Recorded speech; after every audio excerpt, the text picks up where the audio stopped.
जी अस्सलाम वालेकुम। मैं ਤੁਹਾਡਾ ਆਪਣਾ ਵੀਰ ਸ਼ਕੀਲ ਅਹਿਮਦ। ਤੁਸੀਂ ਦੇਖ ਰਹੇ ਹੋ ਜੀ ਮੇਰਾ YouTube ਚੈਨਲ ਪਿੰਡਾਂ ਵਾਲੇ ਜੱਟ। ਅੱਜ ਅਸੀਂ ਆਏ ਸੀ ਇੱਥੇ ਮੰਡੀ ਫਤਿਹਪੁਰ ਮੰਡੀ ਜਿਹੜੀ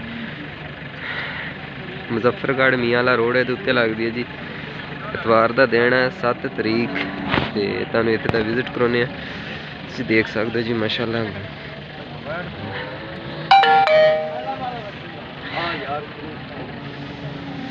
ਮਾਸ਼ਾਅੱਲਾ ਜੀ ਤੁਸੀਂ ਦੇਖ ਸਕਦੇ ਹੋ ਜੀ।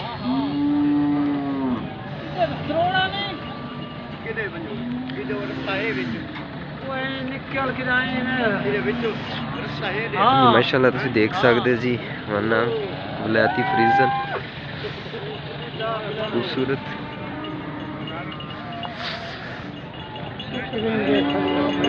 माशाअल्लाह तुसी देख सकते जी वाइट कलर दे विच माशाअल्लाह जी खूबसूरत जानवर।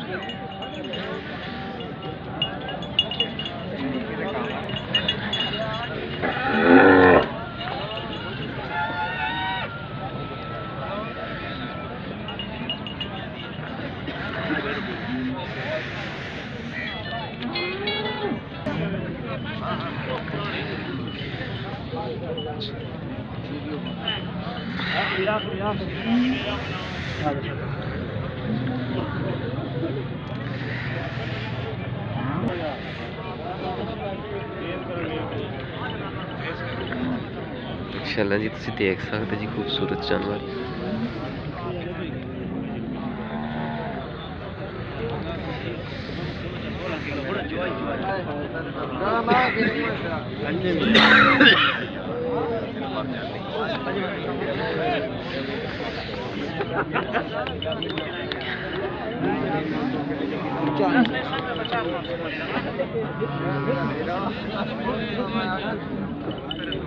बहुत गाँव ने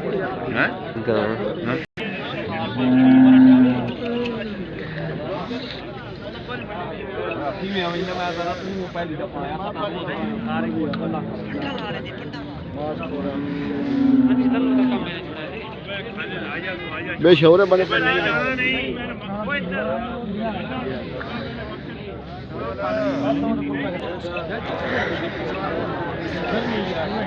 अच्छा जी माशाअल्लाह जी तुसी देख सकते जी खाना वगैरह सर्दी बहुत है। मैं क्या माशा गाई का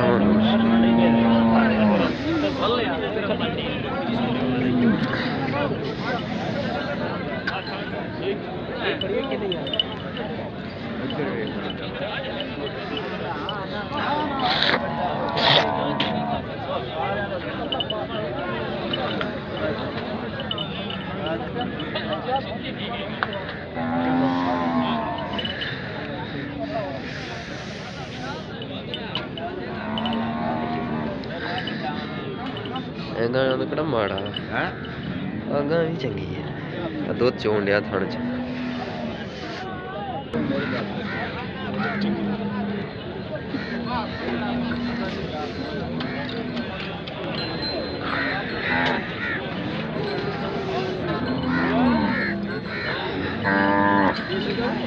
रेट शेट तुसी देख सकते जी सूई हुई गां तुहानूं इतों मंडी दे विचों जिस तरह की तुसी कहो तुहानूं मिल सकती है जी माशाअल्लाह।